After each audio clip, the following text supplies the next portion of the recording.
इसी तरह से हम अपने बचाव में जवाब देते। डॉक्टर साहब ने जवाब दिया कि हम पहले 5.3% 3 टन के आसपास जहर डाल रहे थे और इस साल हमारा 5.1% 1 टन जहर डाला है। इस बात का सबको पता था। पहले हम 5-5 लीटर वाली पीपियां डालते थे, आज 1 ग्राम की कोरोजन डालते हैं, तो वो क्वांटिटी में तो घटेगा ही। ये समाधान नहीं है। समाधान ये है जो चारों किसानों ने बात की। यहाँ किसानों को कीड़ों की पहचान होनी जरूरी है और उन कीड़ों के कार्यकलाप के बारे में जानकारी होनी जरूरी है।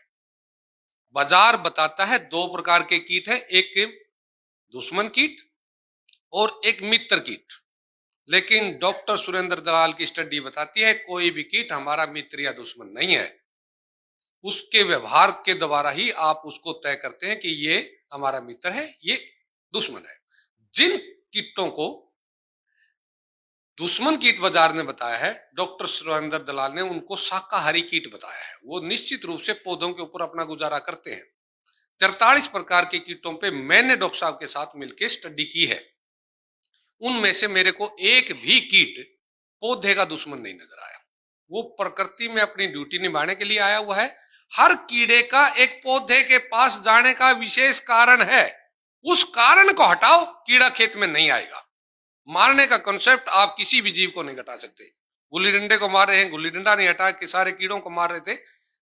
4 उदाहरण बिल्कुल स्पष्ट हैं, लेकिन हम आंख मूंदे बैठे हैं। 1983 के आसपास में हमने अमेरिकन सुंडी को मारना शुरू किया। 2001 तक आते आते हाथ खड़े कर दिए, अमेरिकन सुंडी काबू नहीं आ रही। 2001 में हमने अमेरिकन सुंडी को मारना बंद कर दिया, वो शांत हो गई। 2004-5 में हमने मिलीबग को मारना शुरू किया, अरबों रुपए का प्रोफेनोफास मरवा के 2007 तक, उसको 2007 के बाद में मारना बंद कर दिया, वो शांत हो गया। 2007 में व्हाइट फ्लाई, चिट्टा मच्छर, सफेद मक्खी, 3 नामों से प्रचलित कीट आया और जैसे ही हमने इसको मारना शुरू किया, इसने अपना भयंकर रूप अख्तियार करके 2014 में तवियां चलवा दी कॉटन में। मैं सभी साइंटिस्टों से पूछता हूं, 2007 से पहले का एक किसान नहीं मिलता जिसके खेत में सफेद मक्खी ने नुकसान किया हो। 2007 में ये प्रचार में आई और उसके बाद मारा। उसी के साथ में तेला आया धान में, जिसको आपर नाम से जाना जाता है। तीनों आपर, ब्लैक आपर, ग्रीन आपर, ब्राउन आपर। लेकिन 2007 से पहले उसका कोई नुकसान दर्ज नहीं है, नहीं उसके लिए कोई जहर उपयोग है। लेकिन जैसे ही मारना शुरू किया, उसने भयंकर रूप अख्तियार किया और हमारे को नुकसान किया। चारों स्टडी बताती है कीड़े को मार रहे हैं तो कीड़ा हमारे को मार रहा है। लेकिन कीड़ा हटे कैसे, कीड़े का डर हमारे दिमाग से कैसे निकले, वो हर चीज को देखना पड़ेगा। जितने भी रस शोषक कीट हैं, एक ही प्रकार का रसायन हम खेतों में यूज करते जा रहे हैं, उससे एक ही प्रकार का रसायन पौधे के अंदर डेवलप हो रहा है और वहां से एक महक डेवलप होती है। जिस कीट का भोजन जहां पे होगा, जिस जीव का भोजन जहां पे होगा, वहां पे वो पक्का जाएगा। अभी आम पकेंगे तो मेरे को महक आएगी, क्योंकि वो मेरा भोजन है। जब तक वो पका नहीं, तब तक मेरा भोजन नहीं है, तब तक मेरे को उसकी महक नहीं आएगी। जिस भी कीट का भोजन होगा, वो उस महक के द्वारा उस पौधे तक पक्का जाएगा। लेकिन वो जा क्यों रहा है, उसको हटाने की जरूरत है। यदि यूरिया सही टाइम पे ये कॉटन में गिर जाए तो सफेद मक्खी की संख्या नहीं बढ़ सकती। लेकिन संख्या को घटाने के लिए जो मारने का प्रकल्प हमने चाहिए, उससे सारे मांसाहारी कीट जो दूसरे कीटों के अंदर अपने बच्चे पड़वाते हैं, वो कीट जो ईरो और इनो 99% सफेद मक्खी को कंट्रोल करती हैं, वो जाती रही, क्योंकि वो छोटे थे और जहर के कारण जल्दी मर गए। तो इस तरह से इकोसिस्टम हमारा टूटा और कीड़ों ने हमारे ऊपर हमला किया। हर कीड़े का एक विशेष मतलब है, उस मतलब को समझ लो। अभी मई जून में गन्ना, जिसको हम कमाद बोलते हैं, उसके बीच का जो पत्ता है वो सूख जाएगा और दूसरे लोग क्या कहेंगे, इसमें कोरोजन जैसी जहर मारो, ये कीड़ा मर जाएगा।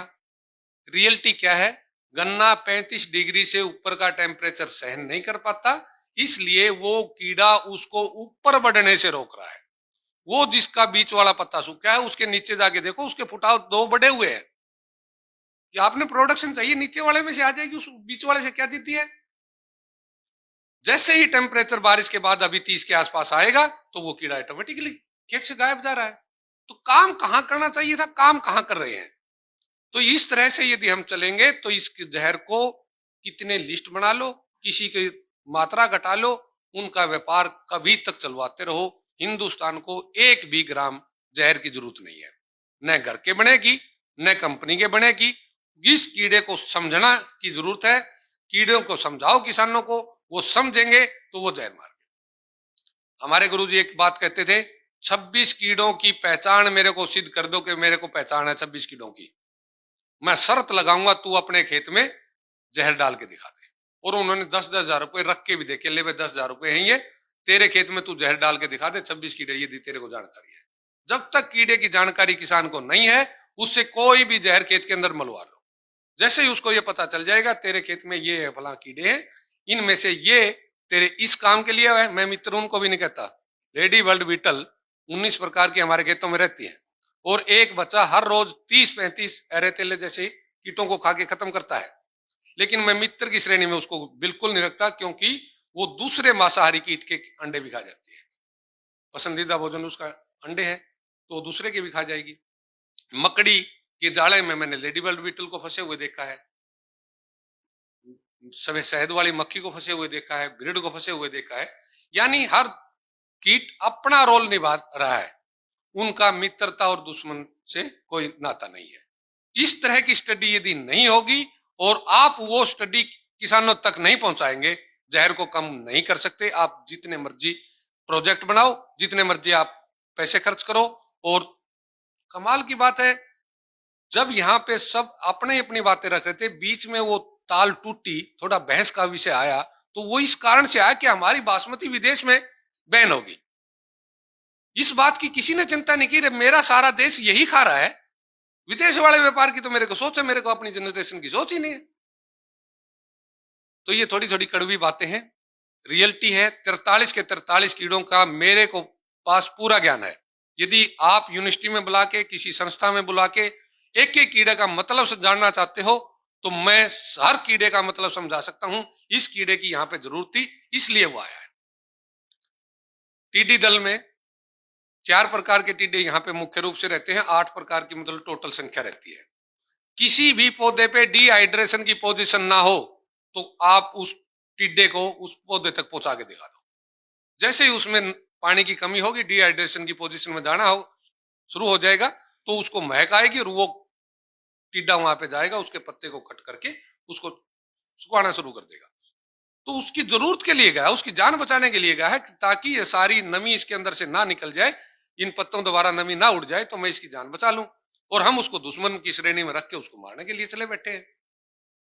जिस भी की कपास के छोटे पौधे पे चुरुडा, थ्रिप्स जिसको हम अंग्रेजी में बोलते हैं, वो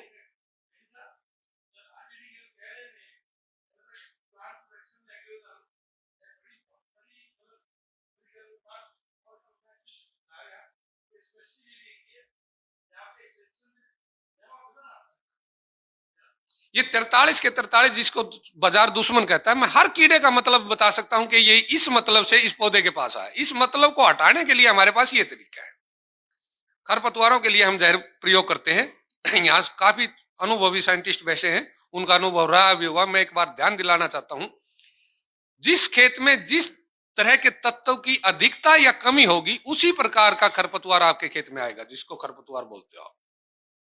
नमकीन पानी लगा दो, हम हरियाणा वाले उसको सांठी बोलते हैं या 61 और कुछ दूसरे नामों से उस पौधे को जाना जाता है, वो तुरंत आ जाएगा, क्योंकि जमीन को पता है यदि नमक बढ़ गया तो बंजर हो जाएगी। और इसको कंज्यूम करने के लिए ये सबसे बढ़िया पौधा है, और ये ऑटोमेटिकली आ जाएगा। जैसे ही हम ऑर्गेनिक खेती करने शुरू करते हैं, तो कितने भी किसानों से आप इंटरव्यू में देख लेना, कणक ज्यादातर हमारी प्रायोरिटी होती है, शुरू में हम कणक ही बीजते हैं। जबकि मैं सलाह नहीं देता कोई भी किसान ऑर्गेनिक खेती करे और वो कणक से शुरुआत करे, दूसरी फसलों से शुरुआत की करता हूं। लेकिन हमारी जरूरतें हैं इसलिए हम करते हैं। किसी भी किसान के खेत में जाना, उसके खेत में सेंजी नाम का पौधा तुरंत आ जाएगा, उससे पहले उसके 20 साल से नहीं होगा। सीधी बात है, उसने नाइट्रोजन डालनी बंद कर दी, नाइट्रेट की जमीन के अंदर कमी हुई, तो नाइट्रेट फिक्सर सेंजी थी और वो ऑटोमेटिकली आ गई। बहुत से किसानों के यहां से फोन जाते हैं, जी मैंने ढैंचा लगाया था और उसमें कीड़े पड़ गए, और आप कहते हैं कि नहीं बड़े पौधे की जरूरत है, कीड़ा वो उसी के अनुसार आता है। भाई जी, आप एक बार गौर से देखो, आपके खेत में नाइट्रोजन की कमी नहीं है, तो नाइट्रोजन पौधे फिक्सर पौधे को कैसे आने देगी? उस खेत में यदि आपने यूरिया वगैरह डालना बंद कर रखा, तो फिर यदि आपके ढांचे के अंदर कीड़ा आता है तो फिर मैं जिम्मेवार हूं। क्योंकि जिस प्रकार के पौधे की वहां पे जरूरत है, उस प्रकार के पौधे को कोई भी कीड़ा नुकसान नहीं पहुंचाएगा। यही बीमारियों का है, यही खरपतवारों का है, जिसको आप खरपतवार कहते हैं। हर खरपतवार इंडिकेटर है आपकी जमीन में किस प्रकार के तत्वों की कमी या अधिकता है, उसी के अनुसार आपके खेत में आएगा। उसकी जब आप पूर्ति कर देंगे तो उसके बाद खरपतवार तो आएंगे, लेकिन दूसरी प्रकार के आएंगे। जब यहाँ पे हम छोले बीजते थे, चने बीजते थे, तो प्याजी नाम का घास आता था। जैसे ही हमने चने बीजना बंद कर दिया, प्याजी ने बंद कर दिया। तो उसका एक मतलब होता है, उन चीजों पे अध्ययन कराओ और देश को बचाओ। मेरा तो यही संदेश है। यहाँ समय थोड़ा मेरे को कम लग रहा है, इसलिए मैं थोड़ी शॉर्ट में बातें केवल इंडिकेटर ही दे रहा हूं। यदि किसी भी यूनिवर्सिटी को मेरी जरूरत हो तो मेरा समय देश के लिए ही है। मेरे बच्चे अभी सेट हो चुके हैं, मेरे को घर की ज्यादा चिंता नहीं है। किसी भी प्रकार के कीड़े के ऊपर किसी भी प्रकार का भ्रम है तो मैं दूर करने के लिए तैयार हूं, क्योंकि गुरु जी मेरे को ज्ञान दे के गए थे और उस ज्ञान के द्वारा हमने सीखा है। धन्यवाद।